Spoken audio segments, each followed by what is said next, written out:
take questions for Anthony. Anthony, I'll go ahead and start. The win on Saturday, certainly a lot of things to work on for the defensive unit, but overall, how do you feel about being 2-0?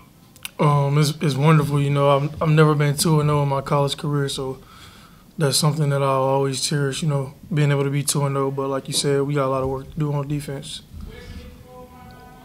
Let's get to Ryan Moy now from FXR in Roanoke. Hey, Anthony, how you doing? Was it pretty emotional being out there for this home game when you guys ran out of that gate and you were standing on that sideline? I mean, was there a certain amount of emotion that went into this? Oh yes, for sure. You know, Coach Freeze preaches on protecting our home. So of course, you know, we definitely had a lot of emotion going into that game. You know, just knowing that it was our first home game and we were playing a quality opponent. You know, I think we definitely had a lot of energy and emotion on the sideline for sure. Next, we go to Damien. Thanks, Ryan. Next, we'll go to Damien from the Lynchburg News and Advance. Hey, Anthony.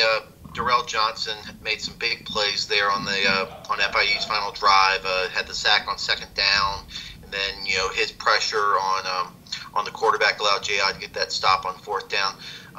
You and Darrell are new faces here. What kind of impact have you seen Darrell make here through the first 2 weeks?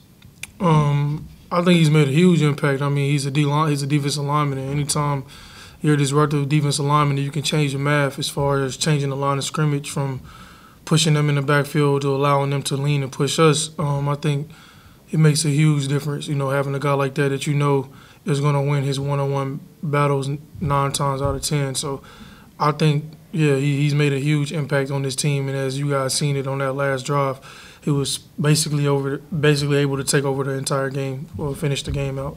So, yes. Anthony, Coach mentioned on Monday about their receiving core for UNA. It seems like something that he's pretty concerned about. I mean, what have you seen on tape from their receivers? They have some pretty athletic guys, or what have you seen? I think they have some guys that are good football players on as far as wide receivers go. You can just tell those guys are very confident in what they do. I wouldn't necessarily say they're like overly fast, but they're good football players. Like, they're good at running routes, they're good at catching the ball in traffic, you know, things of that nature. They're just like solid football players.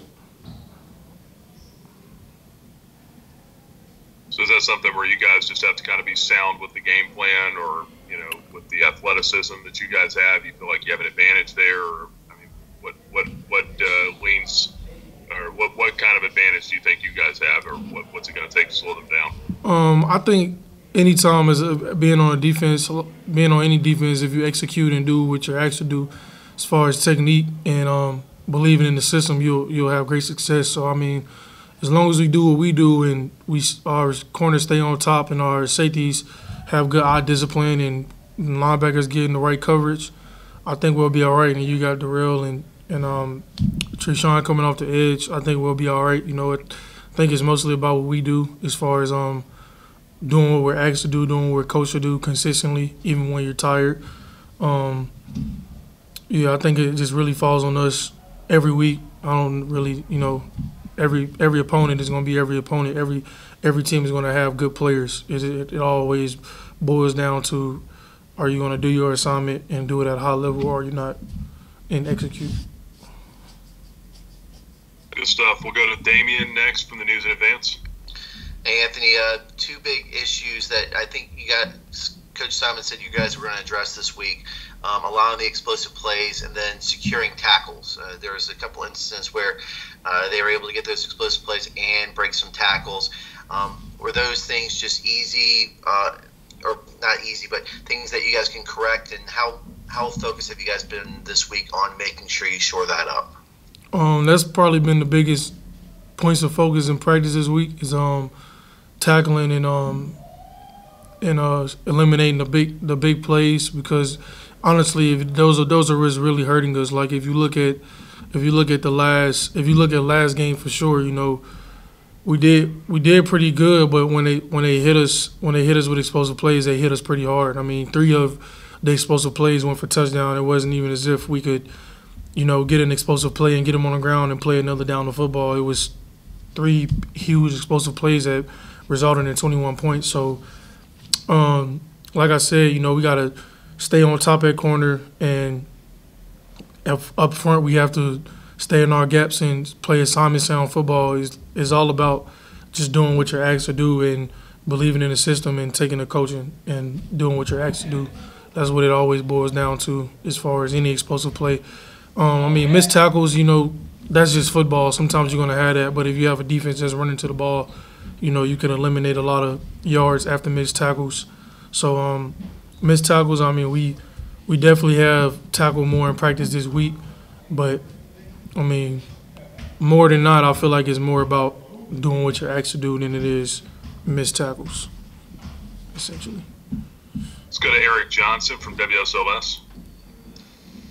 Hey, appreciate your time this morning. Along those same lines, when it comes to techniques and things like missing tackles, do you think that's just a product of, a weird off season with COVID and having to do things differently in practice and really not being able to be too physical early on? Not necessarily, because I feel as though with our team, we're a really physical team.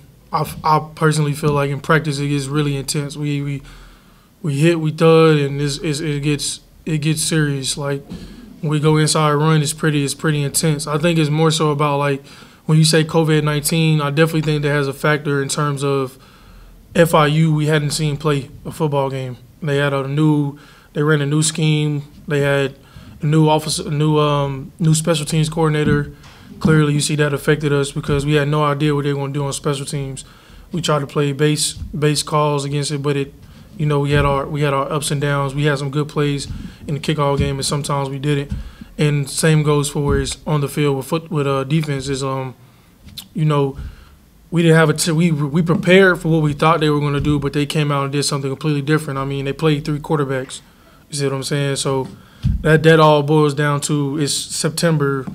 What was it, September 26th, and they still hadn't played a football game because of COVID-19. So in that aspect, yes, definitely from that aspect. But as far as the preparation that we do, I think we prepared pretty fine. I think it's just all about, like, not being able to see them play football.